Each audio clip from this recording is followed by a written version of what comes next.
The Christmas Hotel by Jollylaw. Chapter 15. Australia on Day 4. A knock on Harry's door the next morning made him open his rather blurry-eyed. Draco stood there with a grin on his face. "Good morning, my darling. Interested in going out today?" Harry smiled sleepily. "Where would we go that you need to wake me up so early? There is a rescue station close by for magical animals. I may or may not have called there to ask for a short guided tour.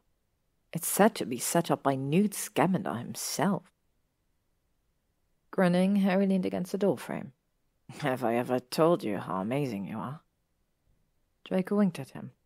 "Not so much in words, I'm afraid." "Then maybe, if the rescue station is truly magical, I might say it today." Laughing, Draco shook his head. "Be downstairs in 20 minutes. I'll make the food ready. We'll be gone for the entirety of the day." 20 minutes later, and half an hour drive with a car that Draco surprisingly knew how to drive, they arrived at the rescue station for magical Australian wildlife.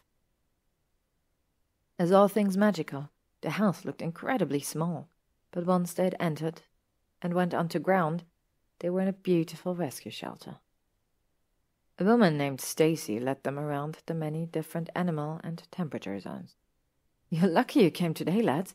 Tomorrow there is a man from America coming to the rescue center and taking our foreign friends back to their places." She showed them the dog-headed humanoid creature who was currently sleeping in a bed of mud, thankfully, or the army of small rabbits with antlers that hopped by. There were 4 giant oxen standing together at the far end, their hides shining golden in the light from the ceiling. Draco looked incredibly awed by them, though Harry didn't understand why. "Are these Riem?" Stacy nodded proudly. "We found them in a village here in Australia. The muggers clearly had no idea what they were dealing with, and we got them exchanged with regular oxen in a matter of a day. Honestly, I have no idea what to do with these. Just know that they're incredibly rare. But I'm happy they will be gone by tomorrow." They walked more around the magical creatures, also the ones native to Australia, and after an hour they were escorted out again. Draco opened the car door for Harry, and he chuckled, getting in. "So, we're gone for the entire day, but the tour was only an hour?" Harry asked suspiciously. "Something tells me you've got more things planned." Draco grinned. "And what if I do?" "Depending on that, it is you might turn into my favorite person on this entire earth." "Now that is something I try to achieve, I think. What would I need to do to get that status?" Harry sniggered. "As if I just tell you, Draco. You need to know these kinds of things."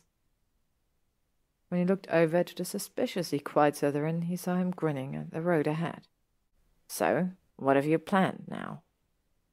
"Well, there's the National Quidditch tryouts that will be this afternoon, and I thought you might like to see it. I have to warn you, though, as Julia, Ara, and Peeps will be there as well, and whoever else they could talk into going with them." Harry sniggered and shrugged his shoulders. "Fine by me. I do like spending time with you, you know. It doesn't only have to be alone." The day was pretty good, ending with a visit to a local restaurant with really high food quality and just incredibly delicious. And then they were driving back home to the Christmas hotel. Once they were inside, Draco, like the gentleman he was, walked Harry to his room, even though he really didn't have to do so. Once they stood outside, Harry turned to him with a grin. "Thank you. I've had fun." Draco bowed slightly with a cheeky grin on his lips. Without thinking, Harry moved closer and kissed him.